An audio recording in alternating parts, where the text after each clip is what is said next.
Nouveau café inspirant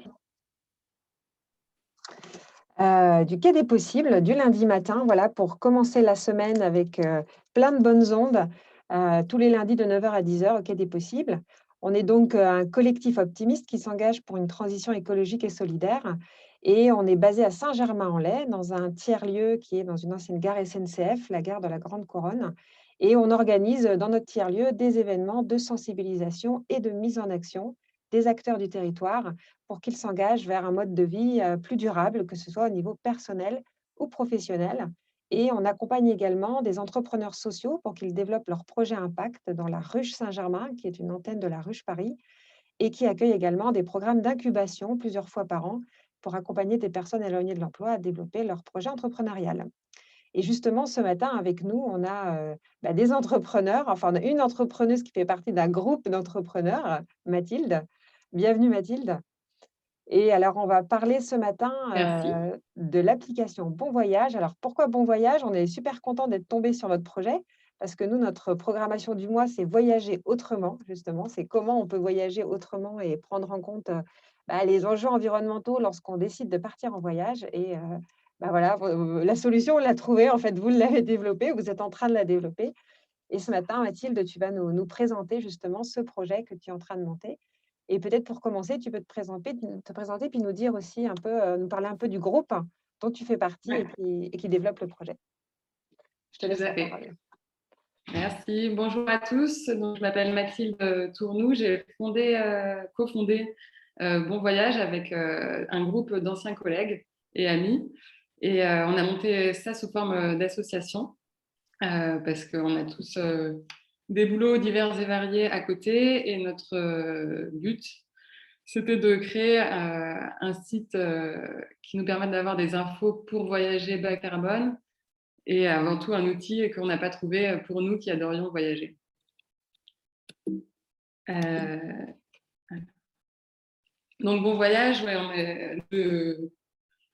on est vraiment parti d'un constat qu'il y avait beaucoup de comparateurs de voyages qui comparaient sur les prix, sur la durée, mais pas forcément sur l'impact écologique.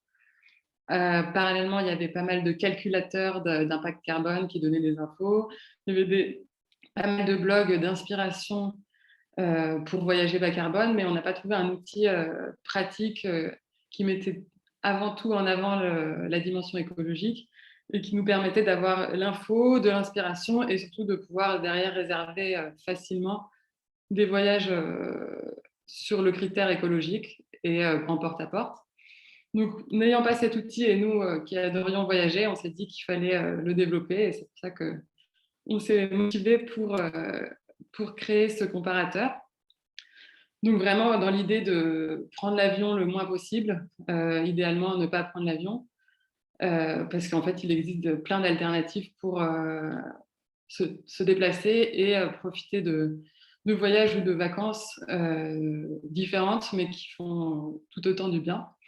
Donc c'était vraiment une approche positive aussi, de se dire que voyager bas carbone, ça ne doit pas être une contrainte, mais vraiment un plaisir et qu'il y a plein de choses à faire plus proches, différemment, en appréciant plus les instants, les rencontres, que de prendre un avion et de rentrer dans le mode touristique classique, voire de masse.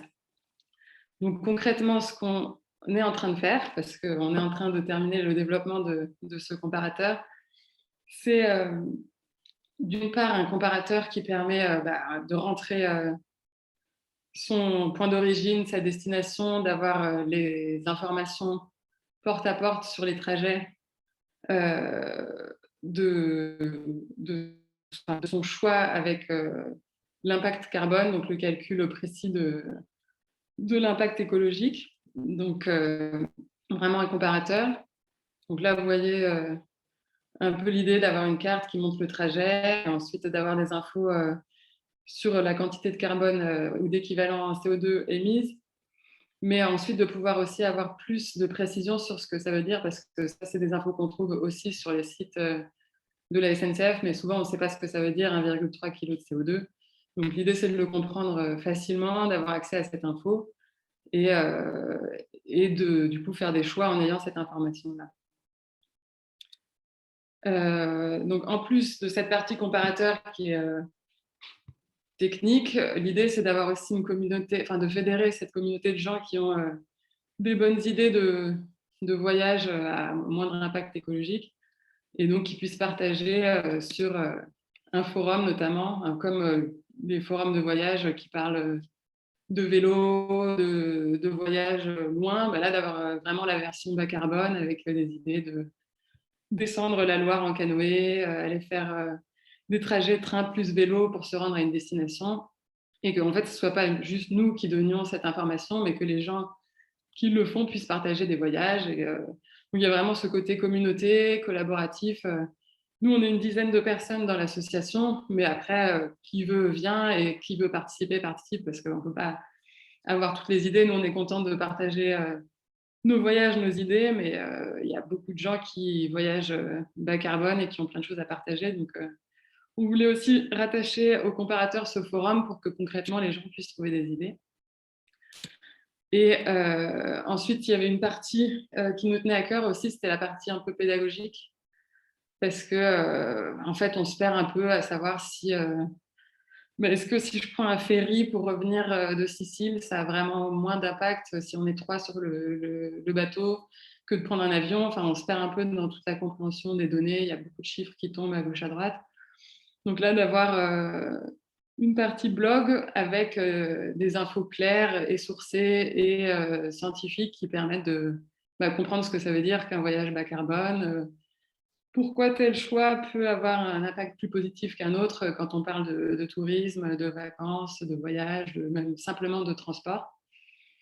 Et puis aussi rajouter là une dimension un peu sympa pour que les gens puissent rêver, avoir envie de voyager bas carbone. Donc c'est pour ça qu'on a une page de blog sur notre site qui permet que nous, on se documente, on fasse des articles, mais aussi que qui veut participer puisse aussi écrire des articles sur des spécialités.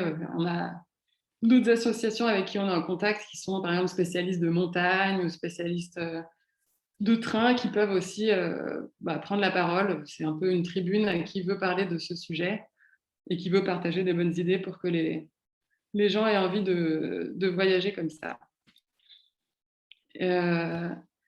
Donc oui, la base de notre association, donc nous, on est tous bénévoles et ce qu'on veut aussi, c'est que ça se diffuse au maximum. C'est pour ça qu'on est en train de partager tout ce qu'on développe en open source. Donc avec cette idée collaborative que qui veut contribuer le puisse et aussi que d'autres projets puissent se saisir de l'outil et le partager et inciter au voyage bas carbone sur leur plateforme. Donc voilà, là je vous ai remis les prénoms de l'équipe mixte de voyageurs bas carbone. Et donc, on est sous forme d'asso. Il y a aussi bien des experts de data, des développeurs, experts de communication, de création de contenu. Et donc, ouais, tous bénévoles. Donc, ça, c'est un peu les étapes du projet. En fait, ça a commencé il y a finalement assez longtemps par un projet Data for Good. Donc, c'est un programme de numérique au service de l'intérêt général qui est en partenariat avec l'ADEME. Et là, sur un mois, il y a eu un premier prototype qui s'appelait Travel My Way à l'époque, qui a été créé et qui a reçu le premier prix de l'ADEME. Et en fait, fort de cette expérience, pour pas que ce projet reste dans les cartons, l'équipe a été renforcée pour le développer, lui donner un peu plus d'ampleur, vraiment continuer à l'approfondir et l'étoffer de contenu, etc. Donc, à l'été 2020, on a vraiment constitué l'équipe et puis depuis, on développe avec les contraintes d'un projet associatif où les gens ont un boulot à côté, on ne peut pas aller aussi vite qu'on le voudrait parfois, plus les contraintes de la distance qui parfois sont un peu moins enthousiasmantes de travailler sur Zoom qu'en vrai, mais on arrive quand même à avancer. Et donc, pour garder notre autonomie sur le financement de ce projet, on a fait une campagne de financement participatif sur KissKissBankBank. Ça nous a permis d'avoir un peu de sous pour financer une plateforme assez performante pour héberger le site, garder un peu moyens pour acheter des données si on a besoin d'étoffer nos bases de données et surtout tenir dans le long terme de façon autonome. Et donc voilà, la V1, enfin, la première version de notre comparateur doit sortir très bientôt. Malheureusement, je ne pourrais pas vous la montrer live aujourd'hui. On a le blog qui est en ligne, mais très bientôt, et en tout cas avant l'été, on espère avoir cette première version. Et c'est pour ça on invite qui le souhaite à s'inscrire pour devenir bêta-testeur. Parce que je pense que ce qu'on veut vraiment faire, c'est un outil qui soit utilisé, pratique, qui donne envie de voyager naturellement comme ça. Donc, plus on a de retours, d'envie, de partage d'idées, plus on avancera. Enfin, vraiment, l'idée, c'est de... Là, on a construit un outil pour nous qui serons les premiers utilisateurs, mais plus on a de retours aussi de gens qui ont envie d'utiliser, mieux ce sera parce que on veut vraiment créer un outil pratique. Donc voilà, là, je vous ai remis donc, sur bienvenue.bonvoyage.eco. Il y a une page sur laquelle vous pouvez inscrire votre mail si vous voulez être tenu au courant et pouvoir pouvoir faire l'essai de la plateforme quand elle sortira et faire les premiers retours. Et ensuite, le blog et sur Instagram. Donc voilà le projet. Bon voyage. Merci Mathilde. Et alors, vous êtes une dizaine de personnes et vous vous êtes rencontrés comment du coup? Vous vous connaissiez déjà avant de monter le projet? Tout à fait. En fait, pour la plupart d'entre nous, on était tous à la ruche Kidiwi. On travaillait à la ruche Kidiwi et on aimait bien travailler ensemble. Et donc après, chacun a un peu suivi sa route, rejoint d'autres projets, souvent quand même encore dans l'économie sociale et solidaire. Et on s'est retrouvés autour de cette problématique du voyage, où on partageait beaucoup à ce sujet. Et on a constaté qu'on n'avait pas cet outil qui nous serait utile à tous. Donc voilà, c'est d'anciens collègues devenus amis avec qui on aimait bien travailler. Et alors, la décision de monter ça en association et en open source, déjà, est-ce que tu peux nous expliquer comment ça fonctionne l'open source, hein, sur ce projet? Qu'est-ce que ça veut dire, Ouais. Alors concrètement, le code est disponible sur GitHub. Donc tout le monde qui a accès à GitHub peut avoir accès à notre code. Après, comme on fait appel à des bases de données qui ne sont pas à nous, par exemple pour tout ce qui va être train, bus, on est connecté à l'API de Combo, pour le covoiturage à Blablacar, etc. Ça, c'est pas disponible parce que ça doit être vu avec les partenaires dédiés, mais en gros, oui, tout le monde peut récupérer le code, éventuellement participer et développer un projet à partir de ça. Donc, c'est vraiment dans cette idée de pouvoir diffuser cet outil fonctionnel autant que possible, sans forcément que ce soit nous. Enfin, notre but, c'est pas d'être bon voyage avant tout, et c'est pour ça qu'on a aussi pris un nom assez neutre. C'est que plutôt l'idée du voyage avec un faible impact sur l'environnement se diffuse autant que possible. Et nous, si on peut y participer, on y participe. C'était plutôt dans cette mentalité-là. D'où aussi le choix d'une association plutôt qu'une start-up. Parce que nous, on ne veut pas en faire notre travail à temps plein. C'est plutôt un engagement qu'on a envie de diffuser. Et chacun a son boulot à côté et d'autres activités, mais en tout cas, c'était vraiment cette idée de comment on peut maximiser la diffusion et participer d'une façon certaine, nous, en apportant dans chacun nos petites compétences et, euh, et surtout essayer de fédérer derrière autour de cette idée. D'accord. Alors c'est intéressant parce que ce principe de mettre en commun d'accueillir des personnes qui veulent soutenir le projet comme ça pour y participer, bah, c'est un peu sur le modèle des communs dont on parle beaucoup en ce moment. Enfin, depuis quelques années, on parle beaucoup des projets qui se font en commun. Et alors, est-ce qu'il y a je ne sais pas moi, une charte, des règles, quelqu'un qui a envie de participer au projet, comment il rentre dans le projet? Comment il y contribue? Ils vous contactent? Comment ça Bon, fonctionne? ouais, je pense que pour l'instant, ça sera un lien humain de contact pour voir ce que les gens ont envie de faire, ce qu'ils en pensent. Enfin, c'est évidemment, si jamais il y avait des millions de demandes, il faudrait cadrer et gérer ça intelligemment, mais pour l'instant, l'idée que chacun puisse apporter une brique et puis qu'on puisse en discuter. Après, je pense que c'est quand même du temps, etc. Donc les gens ne s'engagent pas non plus à tout va. Et c'est plus les gens qui ont du temps, une compétence en particulier et l'envie de faire partie d'un projet qui peuvent nous contacter par mail ou sur Instagram. Et Je peut-être fais. aussi les personnes pardon, qui sont dans le tourisme plus Mmh. éco-responsable ou le tourisme éthique, le slow travel, qui peuvent être intéressés par cette solution, on peut devenir des contributeurs aussi du coup au projet? Exactement et c'est notamment pour la partie, blog, ce qu'on s'était dit, plutôt nous de recréer plutôt que nous, recréions des contenus qui existent déjà, de mettre en avant ces gens-là qui ont déjà pris la parole sur ces sujets, qui sont peut-être plus experts dans certains domaines que nous, et qui ont des solutions qui nous semblent alignées avec, Bon Voyage et notre vision du voyage puissent participer, écrire des articles, même mettre en avant leurs solutions sur notre blog pour que tout ça rayonne, pour qu'il y ait un endroit où il y ait toute cette information de façon assez complète et toujours dans cette idée que ce soit pratique, lisible, pédagogique et enthousiasmant, quoi, que les gens aient envie de voyager comme ça parce que ça a l'air cool. Alors c'est ça, parce que vous avez pris le par rapport aux Suédois, vous en parlez sur votre site, qui Ouais, eux parlent de la honte de prendre l'avion et on sait que quand c'est punitif, l'écologie, en général, ça marche pas très bien. Il vaut mieux au contraire donner ouais, envie donc j'aime beaucoup votre slogan, «No plane, no pain». C'est ouais, c'est bien trouvé. Et c'est vrai qu'en fait, vous dites: «Bon, bah, comment on va donner envie, de voyager autrement, de pas forcément prendre l'avion?» parce qu'en fait, mmh, c'est vrai que dans notre pays, il y a beaucoup de gens en Occident, de manière générale, il y a beaucoup de gens qui prennent l'avion et qui ont pris l'habitude de voyager, enfin, quand on peut se le mmh. permettre, bien sûr, de voyager comme ça.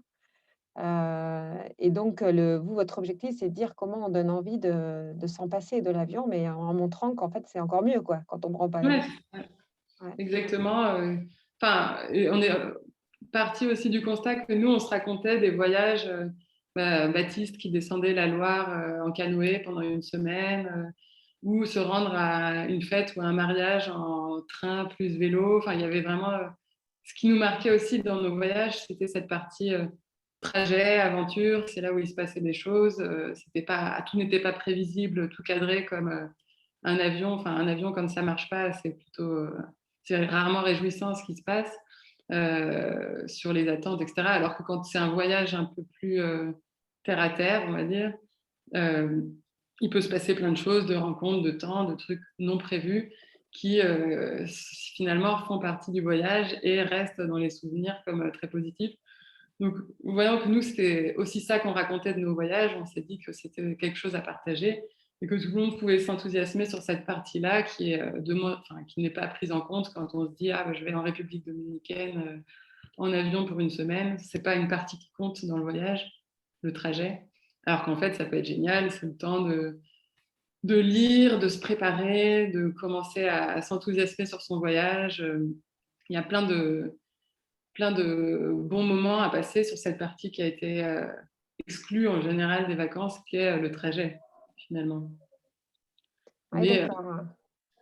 et après ça, on s'est aussi dit que ça faisait partie du voyage et qu'il fallait quand même que ce soit pratique, puisque tout le monde n'aime pas non plus que ce soit totalement l'aventure. Donc, si on peut avoir des infos fiables en porte-à-porte, dans sa ville, sur les trajets, et rassurer aussi les gens sur le fait que ce soit possible et pas non plus une galère à tous les coups, ça permettrait de toucher plus de monde et que les gens y aillent plus volontiers.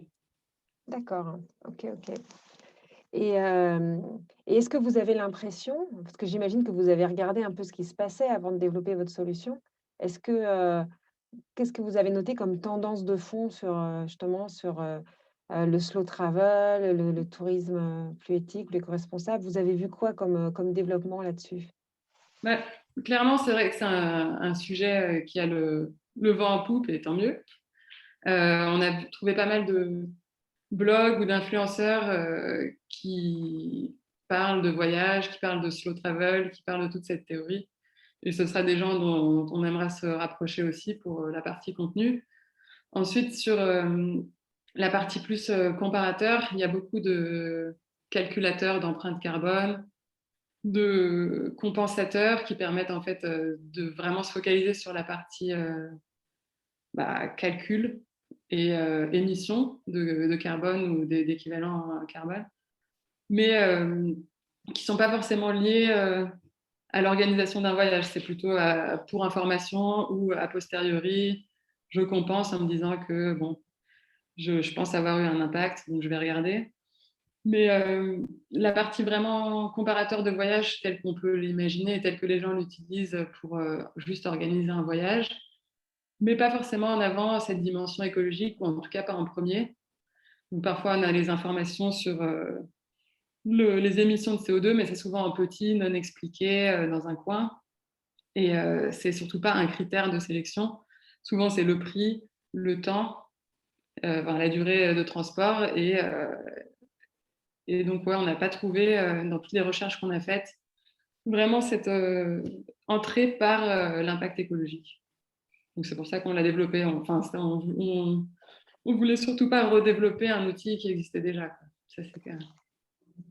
C'est vrai que quand on a fait nos recherches pour notre programmation Voyager autrement, on s'est dit: «Bon, qu'est-ce qui existe aujourd'hui comme solution?» Et on trouve, aujourd'hui des plateformes où on peut réserver des logements, auprès d'autres qui sont, voilà, qui sont dans cette démarche, Ouais. d'accueillir de manière éco-responsable. On a, Sur la des partie logement. ouais, Et il y a aussi un comparateur de voyage qui parle de l'impact, mais c'est surtout pour les voyages professionnels. Donc d'accord, en fait, il y avait toutes ces entrées, mais pas le combo de tout ça. C'est pour ça ouais. qu'on s'est dit que ça serait utile. Et après, oui, sur le slow travel, il y a vraiment, ouais, et sur l'impact du tourisme en général, les activités, les logements. Il y a de plus en plus de labels qui permettent de choisir des éco-logements, d'aller plus s'ancrer dans les territoires, rencontrer les gens. Donc ça, c'est top. Et c'est vrai que j'imagine que vous devez réfléchir à des partenariats ou à des ponts parce que finalement, si on part, loin, on peut avoir Mm. des étapes, à des endroits où, voilà, où on va chez des gens qui justement respectent aussi, font Ouais, attention à tout ça. exactement. Ouais, C'est une démarche globale.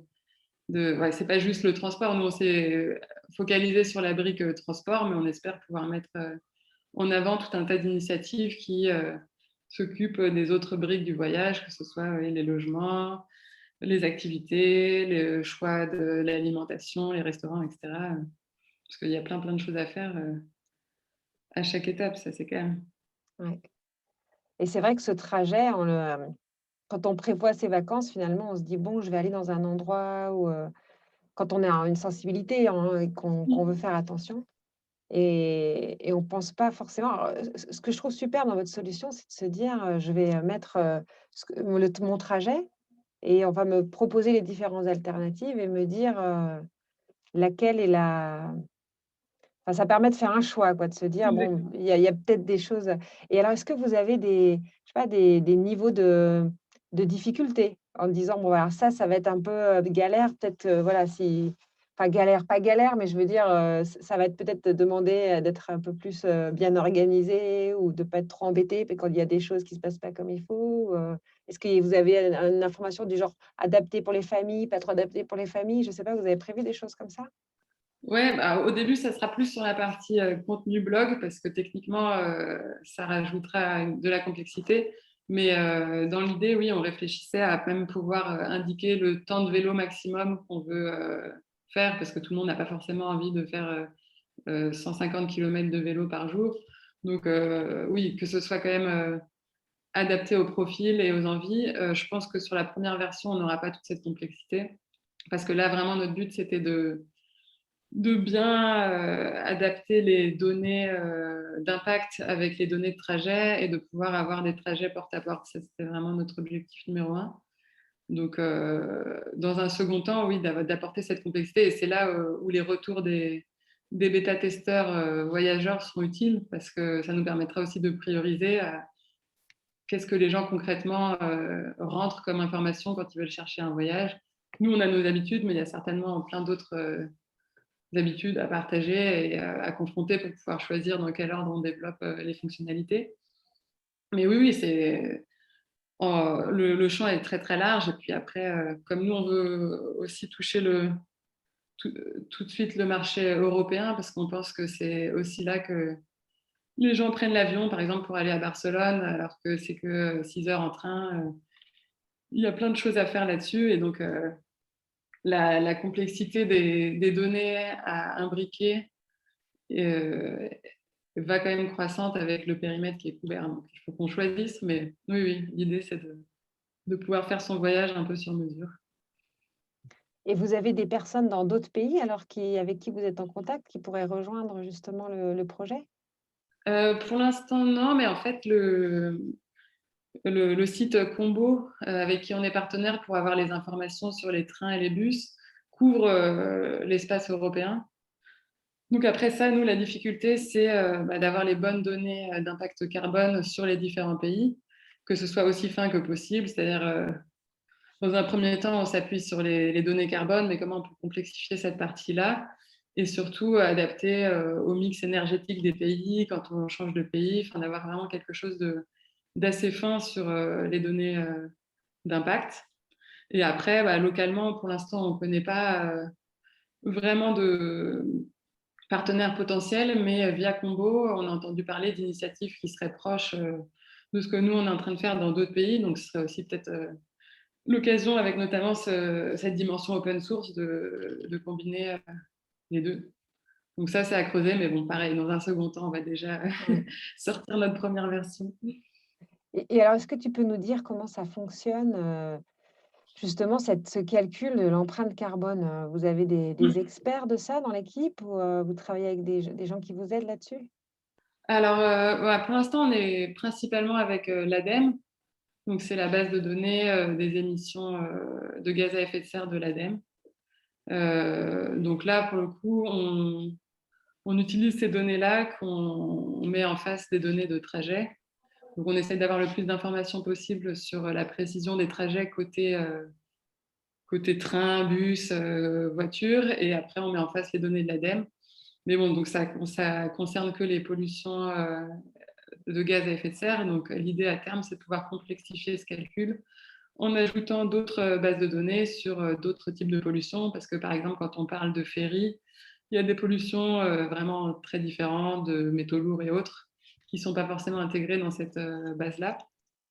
Après ça, donc, on a plutôt des experts data que des experts, donc plutôt data scientists, qui vont savoir coder pour pouvoir faire parler les données que des experts en données. Et donc ça, pareil, je pense que ce sera, quand on voudra complexifier notre calcul carbone, important de se mettre en contact avec des experts, peut-être des gens de l'ADEME ou d'autres gens qui sont dans ce secteur qui nous permettent de vraiment avoir une bonne compréhension et de ne pas faire n'importe quoi avec ces données-là.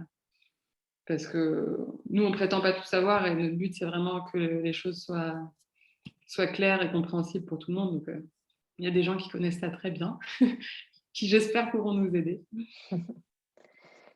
Alors, les personnes qui sont là ce matin, si vous avez des questions, si vous voulez prendre la parole ou mettre des questions dans le chat, n'hésitez pas à interagir. C'est fait aussi pour ça, le café inspirant. Hem, Moi, je voulais que tu nous donnes est-ce que tu pourrais nous donner un exemple? Je ne sais pas si, quand vous avez, préparé, l'appli, est-ce que tu peux nous donner un exemple de trajet? Je ne sais pas, par exemple, et nous dire un peu, voilà, en voiture, c'est ça, en avion, c'est ça, en train, voilà, ce que c'est, pour nous donner un peu un ordre d'idée? Ouais, alors il faudrait que je retrouve, sinon je peux vous emmener sur notre blog. Donc là, c'est notre blog, donc c'est la... Et donc sur la partie, sur notre... voilà. Sur le blog, on a 3 parties, donc rêver, partir, décoder.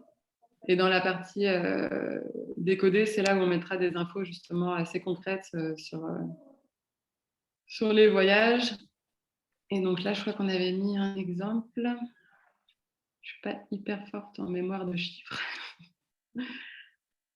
Euh, alors, Alors c'est vrai que dans sur les, votre sur équipe les... Pardon, oui. non, non, excuse-moi, je disais dans votre équipe, vous avez des profils très variés, donc il y a des personnes qui sont vraiment, sur la com et qui, j'imagine, s'occupent de toute cette partie-là, des personnes plus sur le Mmh. développement, donc Exactement. Non, c'est plutôt dans cet article-là. Thomas Cook. Ouais. Ouais. Bah, là, c'était plutôt sur la partie croisière. D'accord, OK. Heu, Ouais. mais non, on avait fait le calcul. Je me souviens plus de. Je crois que c'était Lille-Lyon, mais il faudrait que je retrouve les chiffres. Mais en gros, en termes d'impact, c'était vraiment la voiture individuelle qui avait le plus fort impact. Donc, être seul dans un véhicule, même thermique de taille moyenne, avait un impact CO2 vraiment beaucoup plus élevé, peut-être une fois et demie plus élevé que le même trajet en avion avec une jauge de 80% sur l'avion. D'accord.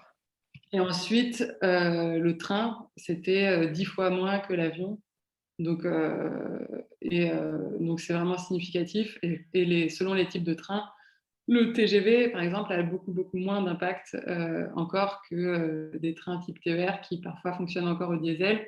Donc, c'est vraiment souvent voiture individuelle le pire, avion surtout qui est peu rempli, pas loin d'être le pire. Et ensuite, sur les différents autres types de transports, on a le bus, covoiturage, puis TER. Et dans les moins impactants, on a tout ce qui est TGV.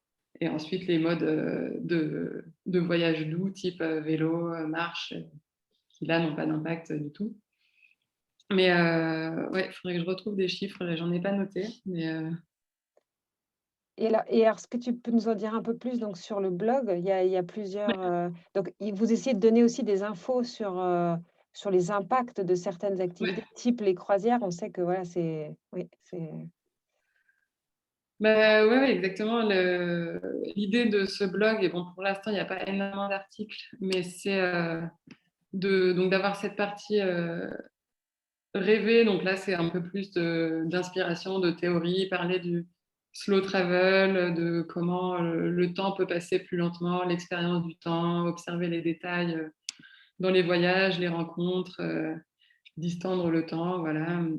On a aussi donné des recommandations de livres, de podcasts qui peuvent aussi permettre de faire du trajet un bon moment, qui est de préparation de son voyage. Ensuite, la partie partir, là, ça sera plus des exemples de voyage, se rendre à bicyclette en Norvège, faire Paris-Grèce en train, par exemple, en passant par Venise. Enfin, il y a plein de choses comme ça. Et ensuite, la partie décodée. Donc là, pour l'instant, il n'y a qu'un seul article plus orienté croisière. Mais d'accord. c'est là aussi, on voudra détailler, nous, le calcul de notre. Enfin, le calcul de l'impact tel qu'il est. Et on voudra aussi le mettre à jour. C'est-à-dire qu'au début, ça sera, comme je vous le disais, que la base de l'ADEME. Et puis après, comment on le complexifie, pourquoi on a fait tel ou tel choix. Et puis après, d'expliquer ce que ça veut dire. Impact carbone, équivalent CO2, enfin voilà, d'avoir vraiment des billes sur qu'est-ce que tout ça signifie, euh, de pouvoir comparer les moyens de transport aussi, de pouvoir expliquer pourquoi la voiture individuelle peut avoir tant d'impact par rapport à tel ou tel moyen de transport.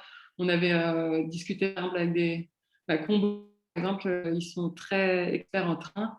Et eux, on leur avait proposé d'écrire un article justement sur les différents types de trains et l'impact, enfin, vraiment d'aller dans le détail comme ça, pour pouvoir décoder tout ce qu'il y a derrière tout ça. Et que les gens puissent creuser selon l'intérêt et l'envie d'en savoir plus. Donc c'est d'où l'idée de ce blog-là. D'accord. OK. Et alors, j'imagine que ça existe déjà un peu des endroits où les gens partagent leurs aventures comme ça, où ils sont partis, où ils ont réussi à est-ce que vous avez, pareil, créé des ponts avec d'autres sites, d'autres blogs, qui existent déjà? Bah, oui, non, complètement. Bah, déjà, tous les blogueurs qui partagent leurs voyages, on a repéré quelques personnes qui font des expéditions à pied, à vélo, à travers la France, l'Europe. Donc, eux, si ça leur dit de parler ou de partager leur expérience sur notre blog sera possible. Sinon, on fera tout simplement des ponts par des liens sur leur blog à eux. On a pensé aussi à des agences de voyage, Auguste Voyage, Chiloé et autres, qui proposent des voyages bas carbone. Ils ont tout un tas d'idées de voyages, donc notre but, c'est pas de copier ça et de refaire comme si on les avait inventés. Si on est en contact avec eux aussi pour mettre en avant des idées de voyage et mettre en avant leurs solutions. Euh, en soi, il y a vraiment pas mal de gens qui prennent la parole là-dessus, et puis c'est plutôt enthousiasmant parce qu'il y a de plus en plus de gens qui voyagent comme ça, qui en sont contents, qui ont envie de partager, donc ça c'est top. Donc on le partagera sur notre blog, ou oui, des liens, ou faire des pages avec des liens vers tous ces gens qui sont aussi dans cet univers-là. Mais oui, c'est encore à faire. Et c'est vrai que ça remet l'humain au centre du voyage, en fait, parce que c'est sûr que quand on prend l'avion, on rencontre personne pendant son voyage, on risque pas, à part ses voisins dans l'avion. Et en y allant, en vélo, à pied, ou dans des transports, collectifs, enfin, toutes les personnes qui partent un peu ou qui vont faire des voyages un peu à pied, initiatiques, le chemin de Compostelle ou des choses comme ça, reviennent toujours en disant: «Le plus beau, c'est les rencontres, en fait». Les Ouais, rencontres, exactement. pendant ouais, sur le trajet. Les rencontres, l'imprévu, qui n'est pas forcément une galère. Ouais. Ouais, c'est sûr.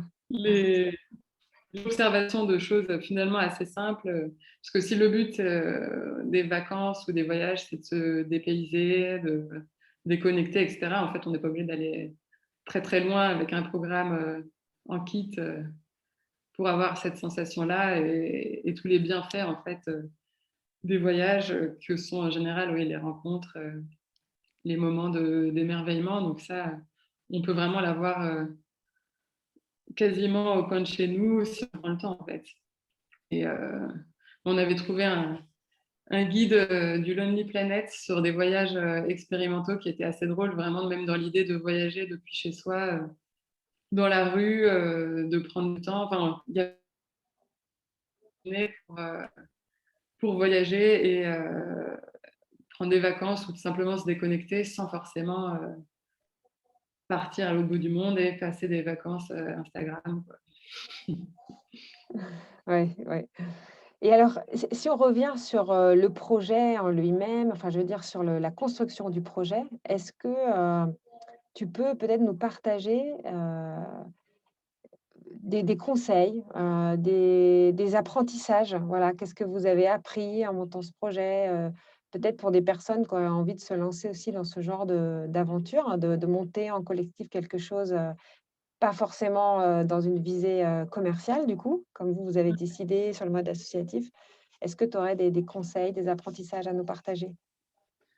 Ouais, mais alors sur la partie positive, il y a vraiment quelque chose de très satisfaisant de, pour une fois, pas faire quelque chose à but lucratif. Je pense que tous les gens qui sont dans des associations, des collectifs le ressentent, mais c'est vrai que là, de combiner l'excitation d'un projet de groupe, une certaine organisation, une certaine avancée, un certain engagement, et pas forcément d'ambition, de chiffres, de revenus, de tout ça, c'est un côté satisfaisant et motivant. Donc, et puis de solidarité aussi, en fait. On est tous dans le même bateau, il n'y a pas de. Enfin, chacun a son job à côté, alimentaire, on va dire, et du coup, on peut se consacrer vraiment par rapport à notre engagement et nos envies. Et tout le monde peut. Voilà, c'est pas un boulot, donc on n'a pas un job très précis, on n'est pas assigné à une tâche. Chacun y va de ses idées, co-construit, donc il y a vraiment quelque chose de très dynamique et enthousiasmant. Après, le pendant de tout ça, et je pense que les difficultés, c'est vraiment de réussir à tenir sur la durée, et notamment en ces périodes où on ne se voit pas, où on n'est que sur Zoom, et où chacun travaille toute la journée en ligne aussi, de quand même se retrouver et trouver une forme de motivation. Nous, par exemple, on avait un rendez-vous hebdo avec l'équipe Bon Voyage, qu'il fallait vraiment parfois se motiver à tenir, parce qu'en fait, c'est un énième Zoom dans la journée. On n'avance pas forcément aussi vite qu'on voudrait parce que voilà, on a d'autres boulots à côté. Donc, vraiment recréer cette motivation, ces avancées. Et puis, en fait, sur les projets techniques de développement d'appli, ceux qui ne savent pas coder et qui ne sont pas tech, pendant toute une phase de projet, sont un peu à côté, en train de ne pas vraiment comprendre ce qui se passe et en train de faire confiance aux autres. Mais bon, donc ça, c'est vrai que parfois, ça peut être un peu bizarre. Mais le côté collectif et collaboratif aussi, c'est-à-dire que je pense que là où on a réussi, c'est quand quelqu'un voyait qu'il allait plus avoir énormément de temps pour se consacrer à ce à quoi il s'était engagé, il allait spontanément trouver quelqu'un pour le remplacer. En fait, on a eu ça, par exemple, sur notre designer, UX designer de base, qui avait fait toute la maquette. En fait, après, il a eu d'autres missions. Il n'avait plus vraiment de temps et il s'est arrangé pour trouver quelqu'un d'autre avec qui il avait déjà bossé et qui était compétent et compatible, on va dire, vu qu'il connaissait tout le monde, pour prendre le relais sur une certaine partie. Pareil, côté développement, il y en a, le développeur front a été capable d'aller chercher du renfort quand il avait besoin et moins de temps. Donc ça, c'était, enfin, ce fonctionnement un peu en collectif, par superposition de compétences et passage de relais était assez sympa et assez efficace finalement. Après, il ne faut pas non plus que ça se démultiplie trop, parce que pour ceux qui sont un peu piliers, ça veut dire à chaque fois retransmettre, réexpliquer, remettre à jour les gens. Donc, il ne faut pas non plus que ce soit un relais toutes les semaines. Mais dans l'idée, en tout cas, d'avoir un collectif qui est motivé par des valeurs communes et l'envie de travailler ensemble, ça marche quand même plutôt bien. En tout cas, c'était une bonne expérience. D'accord, mais c'est intéressant parce qu'effectivement, quand on se met à travailler en commun sur un projet comme ça, il y a ce qu'on apporte au projet et ce qu'on en retire et c'est vrai que c'est un équilibre qu'il faut réussir à conserver, sur la durée comme tu disais et réussir à motiver les personnes, pour qu'elles Ouais. continuent. Et le fait que vous vous connaissiez avant, tu penses que ça a joué un rôle important dans le succès du projet? Oui, en fait, surtout qu'on se connaissait dans le travail, et ça, c'était pas mal parce que on savait travailler ensemble. Parce que je pense que quand c'est un collectif d'amis ou de gens, on perd peut-être plus de temps sur les réflexes, savoir comment les gens bossent. Là, on savait qui travaille vite, qui il faut relancer, comment on fonctionnait dans le boulot. Et donc, même si là, c'était plus détendu, vu que c'était quand même un projet parallèle et associatif, on savait quand même fonctionner ensemble. Et ça, c'est vrai que c'est une force pour avancer. Et surtout, on savait qu'on aimait bien bosser ensemble, et que là, chacun pouvait un peu sortir de sa case. Par exemple, notre UX designer, il avait envie de s'essayer un peu au travail de graphiste, d'identité. Et donc là, il avait champ libre. Enfin, contrairement à une entreprise où chacun doit rester un peu dans son boulot, là, il a pu faire des expériences, faire des recherches, et faire cet exercice-là qui lui plaisait, dont il avait envie depuis longtemps. Donc, c'était sympa. Pareil, on peut avoir des plus tech qui vont se mettre à écrire des articles parce que là, c'est l'occasion, il n'y a pas de pression non plus. Nous, on pourra, enfin, il y aura une relecture peut-être, voilà, mais chacun peut aussi aller faire ses expérimentations, donc c'est sympa. D'accord, donc le fait de pouvoir, se tester sur des activités qu'on n'a pas Mm, forcément l'habitude de faire, donc du coup d'apprendre aussi, exactement. peut-être des nouveaux métiers auprès des autres dans le projet, ça aussi c'est important. D'accord. Ouais, je pense que ouais, tout le monde a envie d'apprendre, enfin d'en retirer quelque chose, au-delà de tout ce qu'on donne et de tout l'engagement.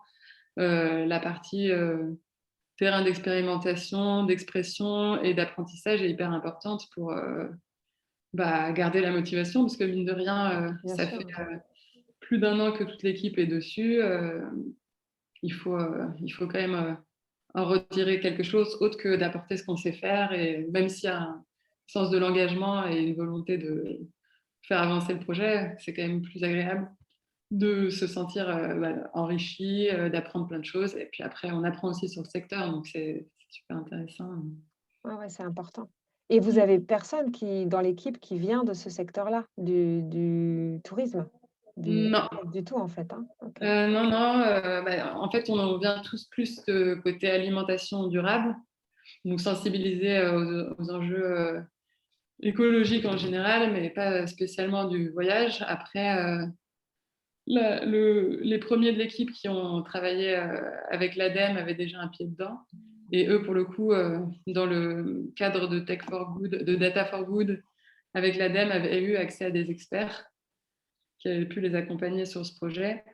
Mais non, sinon, on vient pas du tourisme et c'est plus une passion qu'une expertise dans ce domaine. D'accord. Et l'ADEME est très, soutenant? C'est parce qu'ils interviennent sur beaucoup de sujets différents et enfin, voilà, ils sont vraiment disponibles, ils sont vraiment là pour accompagner, pour aider? Bah, dans le programme Data for Good, oui, vu qu'ils étaient partenaires et que c'est eux qui étaient jury aussi. Euh, Après, nous, on utilise leur base de données et toutes leurs données, en fait. Il y a beaucoup d'informations sur le site de l'ADEME qui sont scientifiquement bien sourcées, prouvées. Donc, pour nous, c'est une base vraiment de travail. Ensuite, on n'est pas du tout en contact D'accord. au quotidien avec eux et on n'a pas, pour l'instant, fait appel à des experts de l'ADEME. Mais peut-être sur certains sujets pour justement avoir des infos. Mais vu que la plupart sont déjà disponibles, pour l'instant, on n'a pas ressenti le besoin d'aller créer un lien particulier avec eux. Donc, non, c'est un site qui est quand même déjà très riche, donc OK, c'est déjà OK. top. Et alors comment est-ce qu'on peut, vous aider Mathilde, parce que c'est un super projet, en plus avec, voilà, le fait que ce soit une association, que vous mettiez ça en open source, pour que ça se développe et que ça profite à tout le monde. On peut faire quoi pour aider, pour vous aider?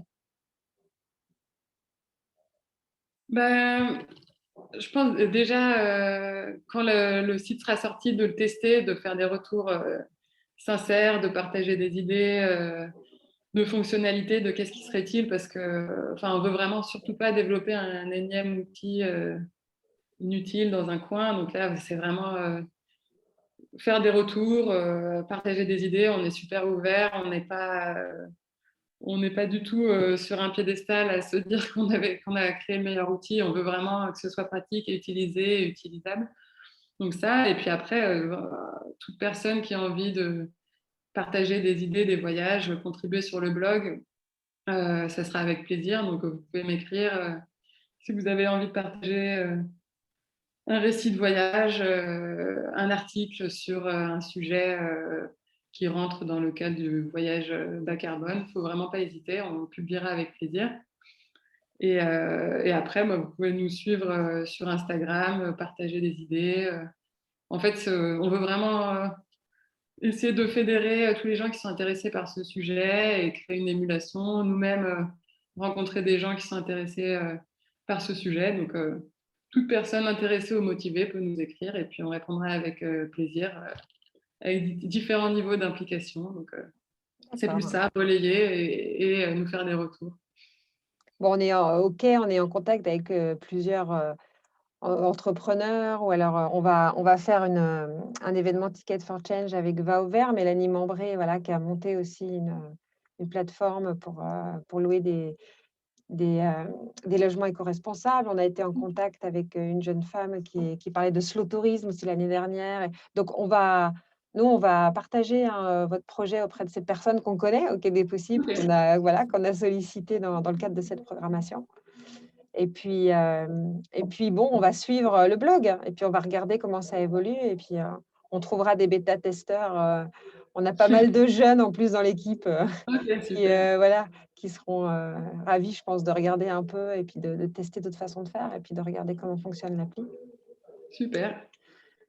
Alors il y a pas de est-ce qu'il y a des questions peut-être pour terminer, bon, je pense que c'était relativement clair, hein, tout ce que tu nous as dit, on a hâte de voir comment ça va fonctionner. En tout cas, c'est vraiment un beau projet, et puis enfin, moi, j'aime beaucoup votre angle d'approche de dire, voilà, on va pas parler d'avoir honte de prendre l'avion, mais plutôt de dire, c'est tellement mieux quand on le prend pas et de donner envie, voilà, de donner envie de faire autrement, Je pense que c'est vraiment comme ça qu'on arrivera à changer les habitudes, les mauvaises habitudes qu'on a pu prendre, voilà, dans certains pays. Je pense que c'est en donnant envie qu'on arrivera à le faire, c'est certain.